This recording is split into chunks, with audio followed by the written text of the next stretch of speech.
मित्रांनो नमस्कार, मी नितीन थोरात. खरं तर या नव्या पॉडकास्टच्या सिरीजमध्ये आपण नवनव्या नेत्यांना भेटत असतो. समाजातील अनेक घटकांमधील सामाजिक सेवा करणाऱ्या अनेक नेत्यांना आपण भेटत असतो. आज आपल्यासोबत खरं तर महिला राज खरं तर आपल्या व्यासपीठावर असणार आहे. त्याला कारण असं आहे, खरं तर जिल्हा परिषदेची निवडणूक आत्ता लागली आहे आणि त्यातच छत्रपती संभाजीनगर जिल्ह्यातील वैजापूर तालुक्यातील खरं तर बहुचर्चित ही निवडणूक आहे आणि त्यातील एक महत्त्वाचा मतदारसंघ खरं तर मांडला गेलेला आहे आणि तो आहे सवनगाव मतदारसंघ. आणि त्या सवनगाव मतदारसंघामधील इकडे महिलेला ही जागा सुटल्याने कुठली महिला खरं तर या निवडणुकीच्या रिंगणात उतरणार, या सगळ्याकडे तर्कवितर्क लावले गेले होते. आणि त्यानंतर खरं तर या निवडणुकीमध्ये भाजपा शिवसेनेची युती झाली. त्यानंतर ही जागा शिवसेनेच्या पारड्यात पडली. मात्र महाविकास आघाडीतून ही जागा कोण लढेल, कुठल्या खरं तर पक्षाला ही जागा सुटेल यावर तर तर्कवितर्क लढवले गेले होते.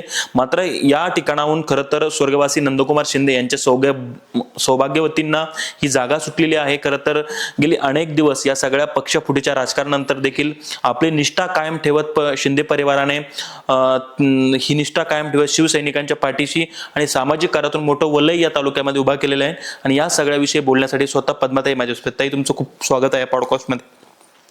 पहिला प्रश्न खरं तर विचारतो की आता निवडणूक लागली आहे आणि का आपण निवडणूक लढावी अशी आपल्या मनात विचार आला आणि आपण का निवडणूक लढतात?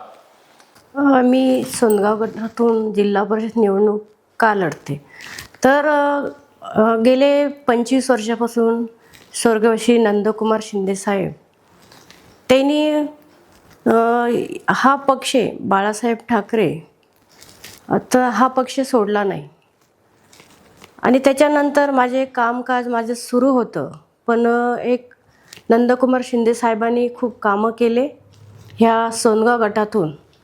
आणि त्यांची ह्या सोनगाव गटातला हा बालकिल्ला असा होता की शिंदे साहेबांनी खूप कामं केलेले. मग ते विहिरीचे असन, घरकुल असन, गोरगरिबांचे असन, हे अनेक त्यांनी कामं केले. आणि शिंदे सर गेल्यानंतर ही पोकळी तर आम्ही भरून काढू शकत नाही. परंतु ह्या सोनगाव गटातून सर्वसामान्य महिला म्हणून मी काम करणार म्हणून ह्या रिंगणामध्ये मी उतरले. बरं, खरं तर शिंदे साहेब हे निष्ठावान शिवसैनिक होते. स्वर्गवासी आर्यमाने यांच्यासोबत त्यांनी काम केलेलं होतं. मात्र मध्यंतरी उद्धव ठाकरेंच्या पक्षाची जी अवस्था खरं तर पाहायला मिळाली त्यावेळी अनेक दिग्गज नेते त्यांना सोडून गेले. मोठे नेत्यांनी खरं तर पक्ष बदलला. अशा स्थितीमध्ये पक्षाची एवढी वाईट अवस्था झाल्यानंतरही तुम्ही का या पक्षात राहिला असा प्रश्न विचारतो. नंदकुमार शिंदे साहेब एक निष्ठावंत शिवसैनिक होते. त्यानंतर मी पण ठरवलं की पक्ष आपल्याला बदलायचाच नाही.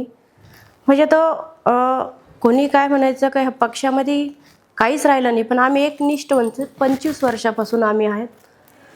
त्याच्यामुळं आम्ही हा पक्ष काही सोडला नाही. आणि जेव्हा जिल्हा परिषद सर्वसामान्य महिला निघाल्यानंतर मला असं वाटलं की आपण ही जिल्हा परिषद लढायला पाहिजे. ही आपली महिलाची जागा सुटलेली.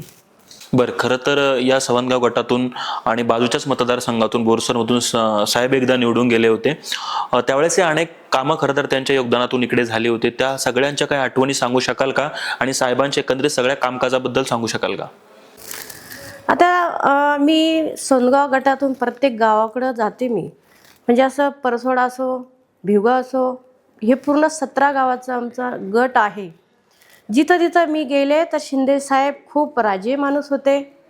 शिंदे साहेबांनी खूप चांगले कामं केले, गोरगरिबाचे तर कामं केले.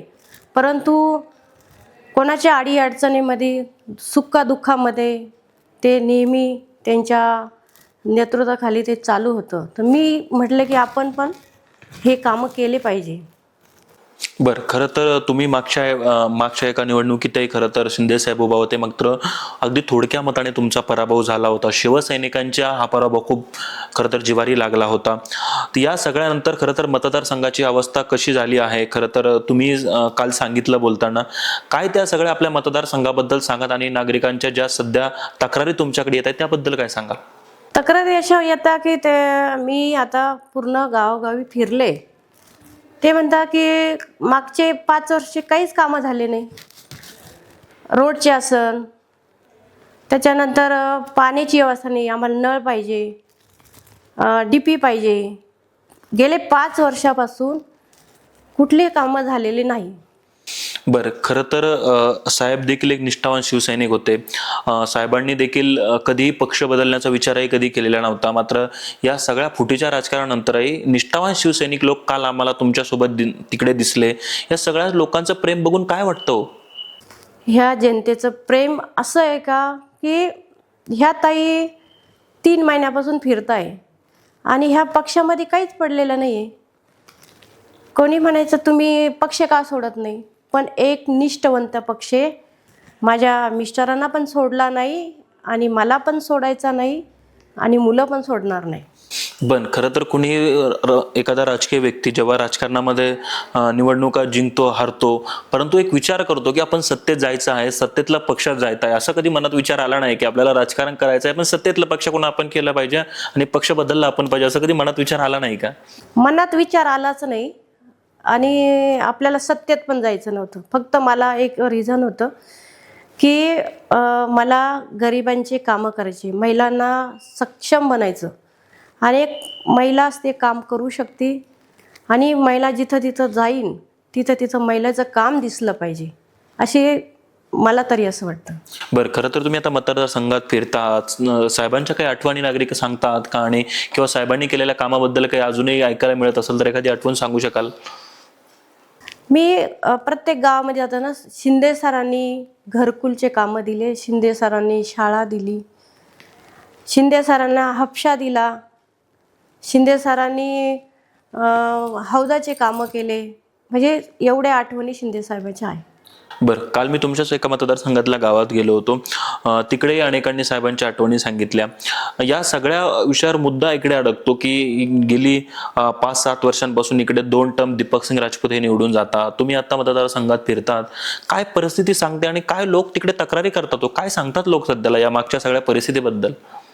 आता निवडणुका लागल्या, लोक सांगते कामच केले नाही आणि तुम्हाला कसं आल्यानंतर निवडून आल्यानंतर इकडं गावाकडं ढोकून सुद्धा पाहत नाही. तर मी त्यांना सांगितलं की जर समजा जर मला आता संधी दिली, त्या संधीचं सोनं मी नक्कीच करन. पहिला फोकस म्हणजे गावाचा विकास, पाण्याचा विकास, लाईट फिटिंग, घरोघरी मी काल गेले तर लाईट पण नाही, तिथं इन्व्हर्टरची व्यवस्था, जे कामं मी जे करीन असं मला वाटतं. बरं, खरं तर तुमच्या या सवनगाव गटामध्ये पाण्याचा एक मोठा प्रश्न आहे. नागरिकांना खरं तर पाण्यासाठी वनवन भटकावे लागतात. मात्र इकडे पाण्याची व्यवस्था, आरोग्य व्यवस्थेची व्यवस्था खरं तर होऊ शकलेली नाही.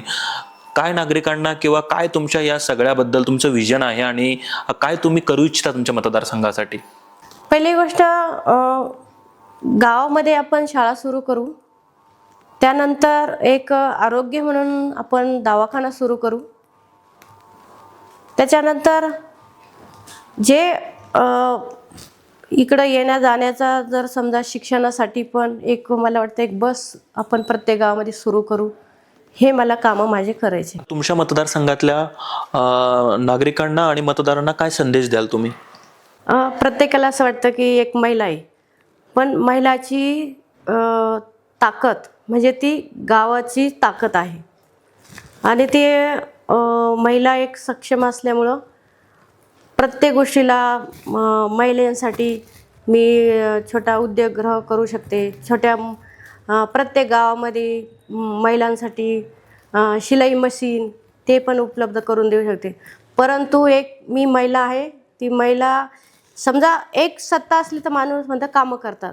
जर समजा एक मला जर संधी दिली या सोनगाव गटातून, मी त्या संधीचं सोनं केल्याशिवाय राहणार नाही. बरं, खरं तर तुम्ही नागरिकांना आणि तुमच्या मतदारसंघातल्या जनतेला काय आवाहन कराल? गेले 25 वर्षापासून आमचे नंदकुमार शिंदे साहेब हे एक निष्ठावंत होते आणि आज जरी सांगावं असं वाटतं का प्रत्येक गोष्ट की जिथं तिथं शिंदे साहेबाचं नाव निघतं, तर तशीच आम्ही ह्या शिंदे फॅमिलीवर की कोणताही माणूस आला आणि खाली हात गेला नाही. पण खरं तर आता वेळ आलेली शिंदे फॅमिलीच्या मागे उभे राहायची. बरं, खरं तर तुमच्या मतदारसंघातल्या नागरिकांनी मतदारांनी तुम्हाला का निवडावं? गेले 25 वर्षापासून आमच्या शिंदे साहेबांनी एवढे चांगले कामं केले, तर मला तरी वाटतं ह्या जनतेसाठी मला बी एकदा निवडून द्यावं अशीच माझी इच्छा आहे. आपल्यासोबत स्वर्गवासी नंदकुमार शिंदे यांच्या सौभाग्यवती पद्माताई होत्या. खरं तर या सगळ्या राजकीय घडामोडींमध्ये शिंदे परिवाराची या तालुक्यातल्या राजकीय घडामोडींमध्ये महत्त्वाचा खरं तर वाटा राहिलेला आहे. आणि आता या जिल्हा परिषदेच्या निवडणुकीतील सवनगाव गटासाठी त्यांच्या सौभाग्यवती खरं तर या निवडणुकीत आता उतरलेल्या आहे. खरं तर एकेकाळी शिवसेनेचा बालेकिल्ला, शिंदेंचा बालेकिल्ला म्हटला गेला होता आणि आता पुन्हा त्याच कुटुंबातून महिलाराज आता पुढे आलेली आहे. त्यामुळे हा सवनगाव गट खरं तर यांच्या पाठीशी उभा राहतो का, पुन्हा एकदा संधी देतो का, हेच पाहणं महत्त्वाचं असणार आहे. धन्यवाद.